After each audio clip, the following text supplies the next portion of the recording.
Hello everyone. आज हम पढ़ेंगे बायोलॉजी का एक थीम, बायोलॉजिकल ऑर्गेनाइजेशन। अब देखो, हमारा जो लिविंग वर्ल्ड है, इसमें अगर आप पढ़ना चाहो इस दुनिया को, तो ये जो स्टडी ऑफ लाइफ है, ये एटम से लेकर के पूरा बायोस्फीयर तक पहुंच जाएगी, है ना। पूरा लिविंग प्लैनेट। तो इस पढ़ाई को थोड़ा आसान करना है, इस पूरी जो दुनिया की खिचड़ी है इसे आसान करने के लिए आपको स्टेप बाय स्टेप पढ़ना है।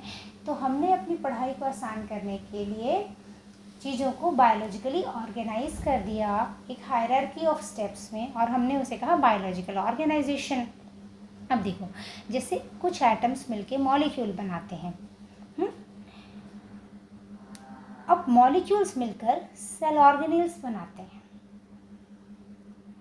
सेल ऑर्गेनेल्स मिलकर के एक सेल बनाएंगे, कई सारे सेल्स मिलकर टिश्यू बनाएंगे, टिश्यूज मिलकर ऑर्गन्स बनाएंगे, ऑर्गन्स मिलकर के ऑर्गन सिस्टम बनाएंगे, ऑर्गन सिस्टम्स बहुत सारे अलग अलग ऑर्गन सिस्टम्स मिलकर एक ऑर्गेनिज्म बनाएंगे।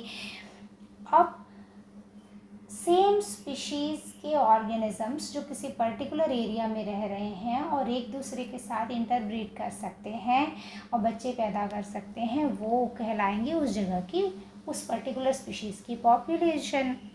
जैसे ये बर्ड हो गया, है ना, तो ये अपनी स्पीशीज़ वाले बर्ड्स के साथ रिप्रोड्यूस करेगा, बच्चे पैदा करेगा, और वो उस जगह में उसकी पॉपुलेशन कहलाएगी। तो ये एक पर्टिकुलर स्पीशीज़ की होगी जिसके मेंबर्स आपस में इंटरब्रीड करेंगे और पॉपुलेशन किसी पर्टिकुलर जगह की होती है, ठीक है, किसी पर्टिकुलर एरिया में, ठीक है। और अब किसी एरिया की बात करें तो वहाँ किसी एक स्पीशीज़ की पॉपुलेशन तो बस रहेगी नहीं, बहुत सारे अलग अलग स्पीशीज़ रहते हैं, और अलग अलग स्पीशीज़ की पॉपुलेशंस किसी पर्टिकुलर एरिया में वो कहलाती है कम्युनिटी। जैसे अगर आप जहाँ भी रहते हैं वहाँ आप देखो कि अलग अलग स्पीशीज़ के प्लांट्स होंगे, अलग अलग, तो मैंगो का ही मान लो तो मैंगो की पॉपुलेशन होगी, जामुन की पॉपुलेशन होगी, अलग अलग प्लांट्स की स्पीशीज़ की पॉपुलेशंस होंगी। आप भी रह रहे हो, कुत्ता, बिल्ली, गाय, बकरी, जो भी अलग अलग स्पीशीज़ हैं, सब की अलग अलग पॉपुलेशंस होंगी। उन सब पॉपुलेशंस को पर्टिकुलर एरिया में रहने वाली कम्युनिटी कह देंगे, जिसमें एनिमल्स, प्लांट्स, फंजाई, बैक्टीरिया सब आएंगे।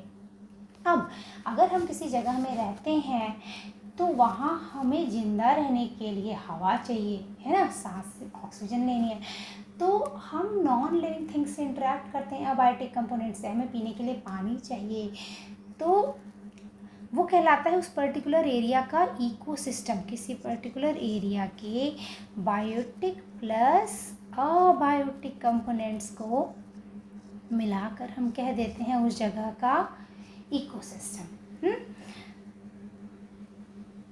अब देखो, बायोम्स, नेक्स्ट चीज़ है बायोम्स। लोग बायोम्स और इकोसिस्टम में भी कंफ्यूज हो जाते हैं। इकोसिस्टम एक पर्टिकुलर लोकलाइज जगह में होता है, और बायोम्स क्या है? अच्छा, बायोम्स में भी बायोटिक और अबायोटिक कंपोनेंट हुए, ठीक है। जो भी लिविंग ऑर्गेनिजम्स हैं वो नॉन लिविंग के साथ इंटरेक्ट कर रहे हैं, तो हमने कह दिया बायोटिक और अबायोटिक कंपोनेंट्स। पर यहाँ जो बहुत इम्पॉर्टेंट चीज़ हम देखते हैं वो क्लाइमेटिक फैक्टर्स देखेंगे। जो क्लाइमेट है, जिसे हम कहें कि इस दुनिया में कई जगह होंगी जहाँ क्लाइमेट लगभग एक जैसा होगा, तो वहाँ उन जगहों में रहने वाले जीव जंतु, पेड़ पौधे सब एक जैसे हो सकते हैं, भले स्पीशीज़ अलग अलग हों। जैसे डेजर्ट कई जगह हो सकते हैं जो लगभग एक जैसे हों, क्योंकि वहाँ का रेनफॉल, वहाँ की गर्मी, है ना, या फिर आप कोल्ड डेजर्ट की बात कर लो तो मान लो हम गर्म डेजर्ट की बात कर लें, ठीक, तो जो भी टेम्परेचर है वहाँ, जो भी वहाँ का प्रेसिपिटेशन, पानी कितना गिरता है, रेनफॉल कितनी होती है, वो लगभग सिमिलर है, अलग अलग जगह का बोलोगे तो, ठीक है। तो वो चीज़ें डेजर्ट बायोम में आ गई, है ना। बायोम्स ऐसे अलग अलग होते हैं। पानी वाला हो गया तो फ्रेश वाटर बायोम हो गया, जिसमें अलग अलग डिविजन्स कर सकते हो आप, पॉन्ड्स आ सकते हैं, रिवर्स आ सकते हैं, मरीन बायोम हो जाएगा। तो लगभग सिमिलर क्लाइमेटिक कंडीशंस और लगभग सिमिलर एनिमल्स और प्लांट्स और बाकी ऑर्गेनिजम्स जिस जगह में पाए जाते हैं, वो सिमिलर, वो उस बायोम की कैटेगरी कहलाएगी, और उसमें अलग अलग जगह के इकोसिस्टम्स आ सकते हैं। जैसे मैंने एग्जांपल दिया डिजर्ट बायोम का। और इस लिविंग वर्ल्ड में जितने भी बायोम्स हैं वो सबको मिला दो तो हमारी ये प्यारी पृथ्वी हो गई, धरती माता। ठीक है, लेकिन सिर्फ धरती माता नहीं, धरती माता हमने कह दिया, ये हमारी पृथ्वी माता है। ठीक है, इसमें रहने वाले जितने भी लिविंग ऑर्गेनिजम्स हैं और वो जिस नॉन लिविंग ऑर्गेनिज्म से इंटरेक्ट करें, यानी मतलब सारे बायोम्स मिल करके बना दिए लिविंग प्लैनेट। ठीक है, बायोस्फीयर मतलब जिसमें जितना भी लाइफ है अर्थ का, प्लस जो भी चीज़ जो नॉन लिविंग थिंग जिनसे हम इंटरेक्ट कर रहे हैं। ये हो गया हमारे स्टेप्स और levels of biological organisation. Community को किसी किसी जगह में बायोसिनोसिस बोल देते हैं। ये क्या हो गया यार, ये घूम गया इधर उधर, चलो कोई बात नहीं। अब बायोम्स को अब ये देखो, जैसे बायोस्फीयर है तो ऑर्गेनिजम्स जो हैं वो लिविंग ऑर्गेनिजम्स जो हैं वो एटमॉस्फेयर, लिथोस्फीयर यानी जो रॉक्स हैं, प्लस जो रॉक्स से ही ऊपर में मिट्टी बनती है ये हिस्सा, प्लस वाटर, हाइड्रोस्फीयर, इनसे इंटरेक्ट कर रहे हैं ऑर्गेनिजम्स, है ना। अब यहाँ देखो, ठीक है, ऑर्गेनिज्म को पीने के लिए यहाँ अगर पानी चाहिए, ये मछली को जीने के लिए पानी चाहिए, ये इसी में जिएगी, और ये भालू यहीं से पानी पिएगा। अच्छा चलो देखो, ये बर्ड हवा में उड़ेगी, ये सारी चीज़ें आपको पता है। अब आप यहाँ दिमाग लगाते रहो। जैसे मेजर बायोम्स, बहुत सारे बायोम्स हैं। ठीक है, मैं बोली सवाना हो गया, ठीक, ग्रासलैंड्स हो गए, डेजर्ट्स हो गए। अब फॉरेस्ट एक बायोम है जिसमें सब डिविजन्स आप कर सकते हो कि ट्रॉपिकल रेन फॉरेस्ट हो गया, टेम्परेट फॉरेस्ट हो गया, बोरियल फॉरेस्ट जो थोड़ी ठंडी जगह पे मिलते हैं, इन्हें टाइगा भी बोलते हैं। ठीक, फिर टुंड्रा हो गया, फिर फ्रेश वाटर बायोम्स हो गए, मरीन बायोम्स हो गए। ये बायोम्स वगैरह हम बाद में बायोम्स जब पढ़ेंगे तब पढ़ेंगे। जैसे देखो, अब ये एक इकोसिस्टम देखो, अब हम देखो ऊपर से नीचे के लेवल पर जाएं अगर, ठीक है, हम नीचे से ऊपर गए थे, अभी हम कहाँ गए थे, एटम्स से लेके बायोस्फीयर के लेवल तक। अब हम जब कैम्पबेल पढ़ते हैं तो उसमें एक एग्जाम्पल दिया है नॉर्थ अमेरिकन माउंटेन मीडो का, उसको भी देखेंगे। ठीक है, और उसमें हम ऊपर से नीचे तक जाने का अप्रोच अपनाते हैं। ठीक, अब जैसे देखो ये बायोम्स देख रहे हैं हम, अब हम ये देखते हैं north American mountain मीडो, north American mountain मीडो। ठीक, यहाँ आप देख सकते हैं पेड़ पौधे, यहाँ आप देख सकते हैं बहुत खूबसूरत से फूल, ल्यूपाइन के, ल्यूपाइन, ठीक, और ये प्यारा सा म्यूल डियर। तो अगर मैं कहूँ कि ये नॉर्थ अमेरिका का माउंटेन मीडो है, ये एक इकोसिस्टम, एक पर्टिकुलर जगह में है। अच्छा, ये किस बायोम के अंडर में आएगा बोले तो देखो, ये एल्पाइन टुंड्रा बोल सकते हो, है ना, जहाँ घास वास ज़्यादा होती है, वाइल्ड फ्लावर्स ज़्यादा होते हैं। एल्पाइन मतलब जो हाइट पर है, माउंटेन्स पर है, एल्पाइन टुंड्रा। ठीक, और यहाँ सिर्फ ऐसा नहीं है कि सिर्फ टुंड्रा होगा। तो देखो, ये हो गया हमारा, कौन से बायोम में आएगा ये जनरली, ये हमारा आएगा एल्पाइन टुंड्रा। तो ये टुंड्रा बायोम में आ गया, एल्पाइन टुंड्रा बोलेंगे। मीडो क्या होता है, घास के मैदान है, लेकिन ये ठंडी जगह पर है। ठीक, यहाँ छोटे छोटे पौधे उगेंगे, छोटे छोटे फूल होंगे, वाइल्ड फ्लावर्स होंगे। यहाँ ये ट्रीज़ आप देख सकते हो, स्पार्स ट्रीज़ है, ऐसा नहीं कि बहुत बहुत ज़्यादा ट्री ही रहेंगे। अब अगर हम यहाँ बोलें कि ये एक इकोसिस्टम है, क्योंकि एक पर्टिकुलर जगह में है। ठीक है, अब इस इकोसिस्टम में बहुत सारी कम्युनिटीज़ होंगी, जैसे ये वाले पेड़ की कम्युनिटीज़, जैसे ये हो गया म्यूल डियर, इसकी ये वाले इस इकोसिस्टम में कम्युनिटी होगी उस जगह की, और वहाँ की कम्युनिटी अगर हम बोले तो जैसे ये म्यूल डियर का पॉपुलेशन, ये पेड़ों का पॉपुलेशन, ये लुपाइन का पॉपुलेशन, और भी अलग वाइल्ड फ्लावर्स होंगे उनके पॉपुलेशन, तो जो भी स्पीशीज़ होंगी वहाँ उनके पॉपुलेशंस, प्लस यहाँ का हवा पानी, ठीक है, मिट्टी, तो ये सब कुछ मतलब बायोटिक प्लस अबायोटिक मिला करके वहाँ की इकोसिस्टम बन जाएगा, है ना, ये सारी कम्युनिटीज़ मिला करके, और अबायोटिक कंपोनेंट्स। अब पर्टिकुलर जब और नीचे जाएँ तो यहाँ का पॉपुलेशन देखिए, फॉर एग्जांपल हम ल्यूपाइन का पॉपुलेशन देखते हैं, है ना, तो इसमें क्या होगा, बहुत सारे ल्यूपाइंस होंगे, एक पर्टिकुलर स्पीशीज़ का जो ल्यूपाइन है वो एक दूसरे के साथ ही रिप्रोड्यूस करेंगे। अब हम बोले ल्यूपाइन, तो देखो ये एक इंडिविजुअल ऑर्गेनिज्म हो गया। अब ये ऑर्गेनिज्म बहुत सारे ऑर्गन से मिलकर बना होगा। ऑर्गन सिस्टम क्या होंगे, पेड़ पौधों में क्या ऑर्गन सिस्टम होते हैं, रूट सिस्टम, शूट सिस्टम। अगर हम यहाँ पे देखें शूट सिस्टम में क्या है, स्टेम हो गया, लीव्स हो गई, ब्रांचेज हो गए, फूल फल हो गए, है ना। अब ये ल्यूपाइन में मान लो एक ऑर्गन की बात करते हैं, लीफ की, ठीक है, लीफ का एग्जांपल लें तो लीफ जो है वो खुद में टिश्यूज से मिलके बना होगा।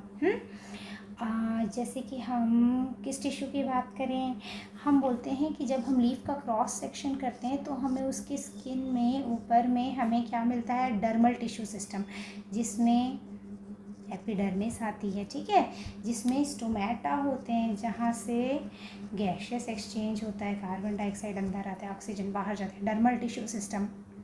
अंदर में मीज़ोफिल सेल्स होते हैं, पेरिजेट, स्पॉन्जी, राइट। किसी लीफ की बात करें हम तो अब जो मीज़ोफिल सेल्स होते हैं वो किसका पार्ट होते हैं, कौन से टिश्यू सिस्टम का, ग्राउंड टिश्यू सिस्टम का, ठीक है।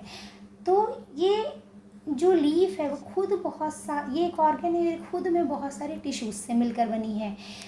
अब ये टिश्यूज़ अलग अलग सेल्स से मिलकर बने हैं। जैसे अगर हम बोले ग्राउंड टिश्यू सिस्टम तो खुद अलग अलग सेल से मिलकर बना है। एक एग्जांपल लेते हैं मीज़ोफिल सेल का। अब हम इस सेल की बात करें मीज़ोफिल की, तो ये खुद में ये वो जगह है जहाँ फोटोसिंथेसिस हो रही है। तो मीज़ोफिल सेल में डिफरेंट सेल ऑर्गेनेल्स होंगे, जिसमें सबसे ज़्यादा इंपॉर्टेंट क्या होगा, क्लोरोप्लास्ट। ये वो सेल ऑर्गेनेल है जहाँ पर फोटोसिंथेसिस होती है। अब ये फोटोसिंथेसिस वाली जगह है तो डेफिनेटली इसमें मॉलिक्यूल्स होंगे। अब ये मॉलिक्यूल जो है सिर्फ क्लोरोफिल तो होगा नहीं, क्लोरोफिल होगा, ठीक है। रिएक्शन सेंटर कॉम्प्लेक्स हम पढ़ते हैं, हम फोटो सिस्टम 1 पढ़ते हैं, फोटो सिस्टम 2 पढ़ते हैं फोटोसिंथेसिस में। तो हम ये पढ़ते हैं कि अच्छा इलेक्ट्रॉन एक्सेप्टर्स होते हैं, तो बहुत सारे मॉलिक्यूल्स होते हैं जो मिलकर के इस सेल ऑर्गेनेल क्लोरोप्लास्ट को बनाएं, ठीक है। और मीज़ोफिल सेल में और भी सेल ऑर्गेनेल्स हैं, तो बहुत सारे सेल ऑर्गेनेल्स से मिलकर इस सेल को बना दिया, ठीक। अगर हम इस मॉलिक्यूल की बात करें क्लोरोफिल की, तो ये अलग अलग एटम्स से मिलके बना है। हाँ, तो हम पहुंच गए नीचे तक के लेवल पे। अब ये था, देखो 2 अप्रोच होते हैं, है ना। आप पूरे बायोस्फीयर से नीचे तक जाओ, बायोस्फीयर इकोसिस्टम से, बायोस्फीयर जो है वो बहुत सारे बायोम्स से मिलकर बना है। बायोम्स से इकोसिस्टम, बायोम्स में इकोसिस्टम्स आ जाते हैं, इकोसिस्टम्स में बहुत सारी कम्युनिटीज़ आ जाती हैं, या बायोसिनोसिस बोलोगे तो ठीक। बहुत सारी कम्युनिटीज़ पॉपुलेशंस से मिलकर बनती हैं, डिफरेंट ऑर्गेनिजम्स की, ठीक है, बहुत डिफरेंट स्पीशीज़ की पॉपुलेशंस, बहुत सारी पॉपुलेशंस ऑर्गेनिज्म से मिलकर बनती हैं। ऑर्गेनिजम्स में ऑर्गन सिस्टम होते हैं, ऑर्गन सिस्टम्स में ऑर्गन्स होते हैं, उसमें टिश्यूज़ होते हैं, उसमें सेल्स होते हैं, उसमें सेल ऑर्गेनेल्स, उसमें मॉलिक्यूल, उसमें एटम्स। ऊपर से नीचे तक गए तो ये कौन सा अप्रोच था, रिडक्शनिज्म। ये क्या है,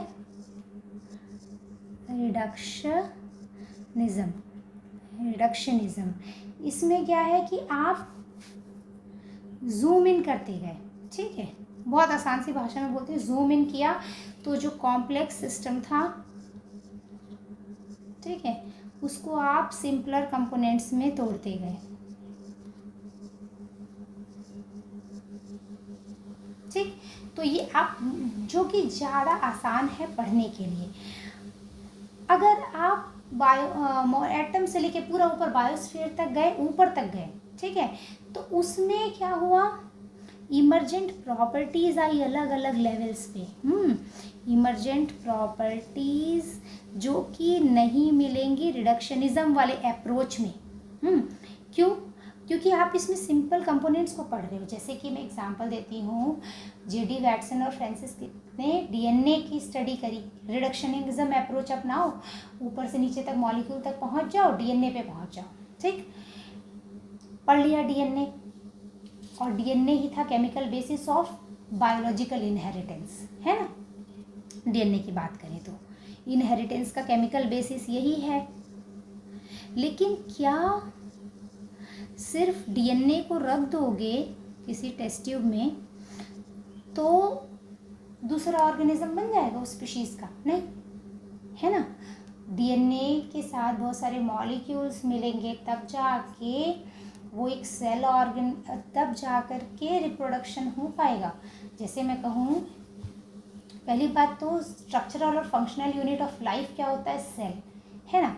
तो सेल से नीचे तो कुछ होने से रहा, सेल ही है structural and functional unit of life. तो सबसे जो देख रहे हो स्ट्रक्चर की स्पेलिंग भी भूल गए हैं। तो अगर किसी सबसे छोटे ऑर्गेनिजम्स जो होते हैं ना, वो यूनिसेल्युलर है, चाहे वो प्रोकैरियोट हो चाहे वो यूकैरियोट हो। प्रोकैरियोट में बैक्टीरिया आ गए, है ना, आर्की बैक्टीरिया, यू बैक्टीरिया। तो देख रहे हो क्या लिख रही हूँ, structural and functional unit of life क्या है? सेल है। अब जो सिंगल सेल ऑर्गेनिज्म को ले लो, मान लो उसके पास सेल ऑर्गेनेल्स भी नहीं है, प्रोकैरियोट है, ठीक है, उसमें सेल ऑर्गेनेल्स अलग अलग बहुत ज़्यादा नहीं होते, जैसे मेम्ब्रेन बाउंड सेल ऑर्गेनेल्स, तुम्हें न्यूक्लियस वगैरह नहीं मिलेंगे उसमें। तो ऐसा थोड़ी कि वो लिविंग ऑर्गेनिज्म नहीं है, वो है, ठीक है। तो अगर मैं कहूँ कि उसका जो डीएनए है वो और भी मॉलिक्यूल से तो मिलेगा ना, कुछ एंजाइम्स होंगे जो डीएनए के रेप्लिकेशन में हेल्प करेंगे, है। तो अलग अलग मॉलिक्यूल्स एक साथ मिलेंगे तब तो काम बनेगा। तो उसे कहते हैं इमर्जेंट प्रॉपर्टीज़ आएंगी जब आप नेक्स्ट हायर लेवल पे जाओगे ऑर्गेनाइजेशन के। जैसे ये सारे मॉलिक्यूल्स मिल गए तो इन्होंने फिर रेप्लिकेशन का काम कराया। तो एक सिर्फ डीएनए के लेवल पे तो हुआ नहीं। तो जब थोड़ा नेक्स्ट, अब हम जैसे यूकैरियोटिक सेल की बात करें, न्यूक्लियस के अंदर डीएनए रहता है, बहुत सारे एंजाइम्स वगैरह रहते हैं, बहुत सारे रॉ मटेरियल चाहिए हमें रेप्लिकेशन के, सब मिलेंगे तब हमारे ऑर्गेनेल के अंदर काम चलेगा, है ना, और बनेगा रेप्लिकेशन वाला काम। अगर ट्रांसलेशन, ट्रांसक्रिप्शन, ये सारी चीज़ें करनी है तो इन सब के लिए बहुत सारे मॉलिक्यूल्स लगते हैं। अच्छा, तो इमर्जेंट प्रॉपर्टीज़, अलग अलग मॉलिक्यूल्स कुछ नहीं कर पाएंगे, सब मिलकर नेक्स्ट हायर लेवल पे जाओ, है ना। ऑर्गेनेल के लेवल पे मान लो न्यूक्लियस के अंदर ये सब हुआ, अगर आप यूकैरियोटिक सेल की बात करते हो। प्लस अगर डीएनए से आरएनए बन रहा था वो तो न्यूक्लियस में हो गया, पर आरएनए जाएगा न्यूक्लियस से बाहर साइटोप्लाज्म में। अगर हम यूकैरियोट की बात करें, प्रोकैरियोट में तो ऐसा कुछ नहीं है, सब साइटोप्लाज्म में हो रहा है।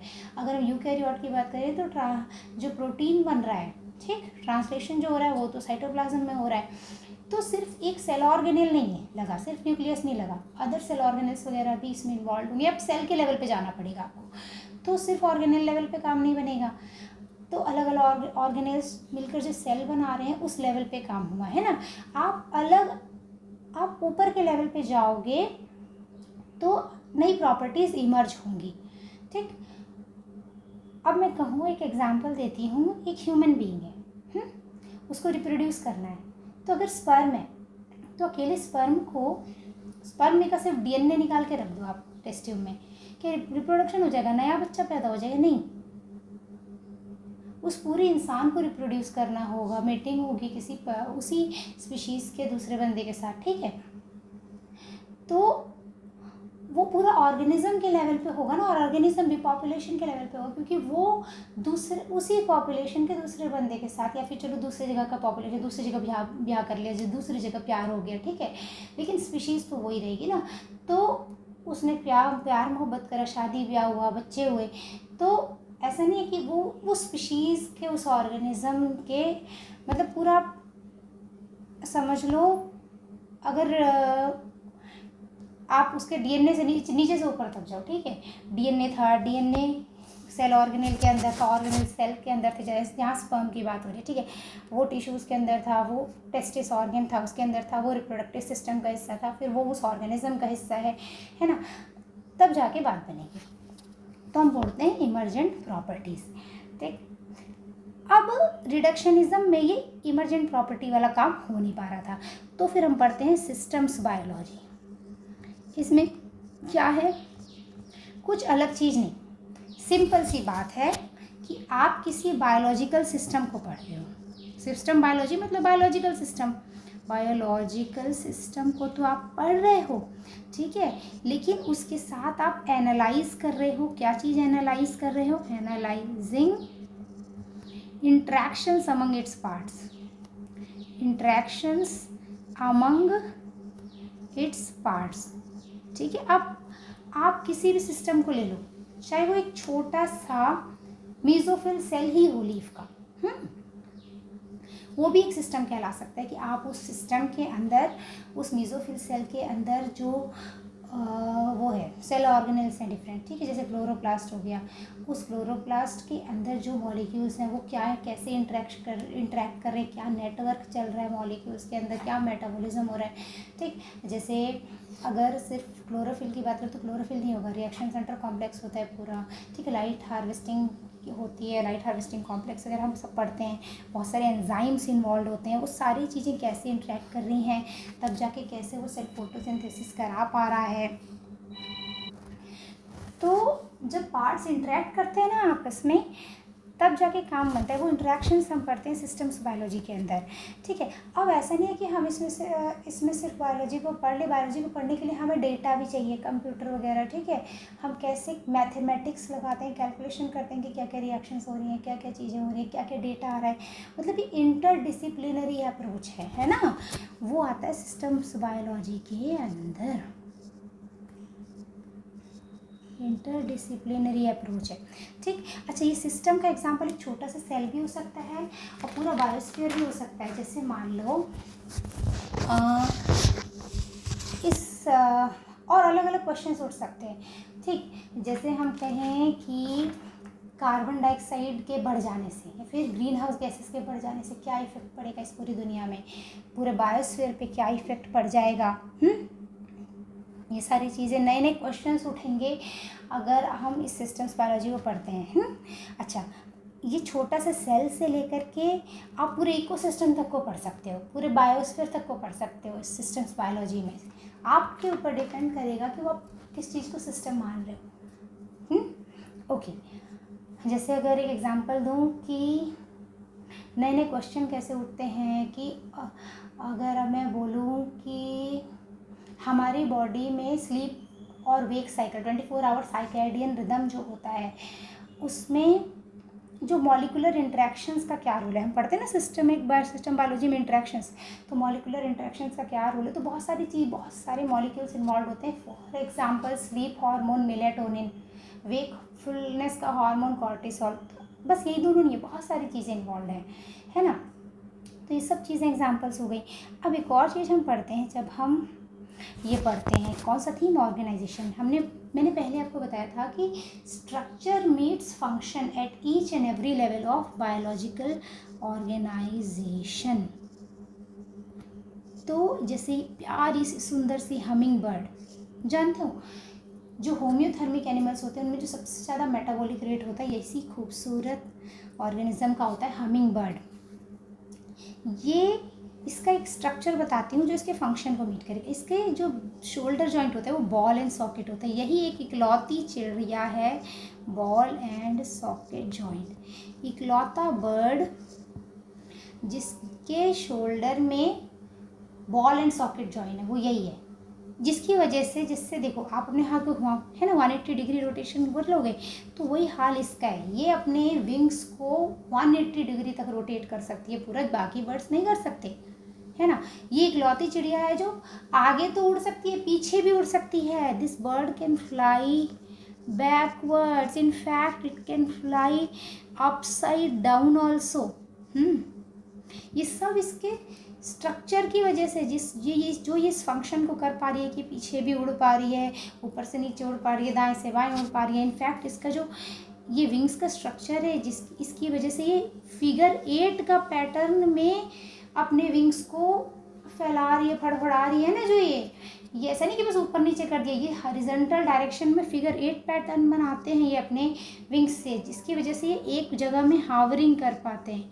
हावरिंग क्या है, HOVER, हावरिंग, HOVERING, इसमें क्या है कि ये चिड़िया जो होगी, जो बर्ड होगी, वो एक ही जगह में हवा में बहुत देर तक पड़े रहेगी। ठीक है, ऐसा नहीं कि कंटिन्यूसली फ्लाई कर रही है, पड़ी है उस जगह पे, अपने पंख फड़फड़ाते उड़ के कहीं जा नहीं रही है, और उस हावरिंग करते करते उस फ्लावर के नेक्टार को मज़े से ले रही है। ठीक है, इसको नेक्टार चाहिए, जिसकी वजह से एक जगह पे उसको घुसे रहना है अपना बढ़िया, वहाँ उड़े जा रही है, उसने नेक्टार पी लिया, और उसके बाद बड़े मज़े से पीछे बैकवर्ड उड़ सकती है ये, कि चलो कि हम पेटल्स में फंसे भी ना, पीछे भी उड़ लें। तो ये जो स्ट्रक्चर था इसने इसके फंक्शन को मीट किया at each and every level of biological organisation. दिया अच्छा एग्जाम्पल। अगर हम यहाँ बात करें ल्यूपाइन की पत्ती की, देख रहे हो पाल्मेटली कंपाउंड लीफ है, फ्लैट लीफ है ना, पाल्मेटली कंपाउंड लीफ है, पाल्मेट्रिक पाल्मेटली कंपाउंड, और फ्लैट है, ब्रॉड लीव्स हैं, फ्लैट लीफ है, ठीक, ब्रॉड है, ताकि मज़े से सनलाइट को ले लें और फोटोसिंथेसिस कर लें। तो स्ट्रक्चर जो था उसने अच्छे से मैक्सिमम फोटोसिंथेसिस हो सके उस फंक्शन को मीट किया। ये हो गया, ठीक। चलो भाई, Ram Ram, finish. Thank you very much.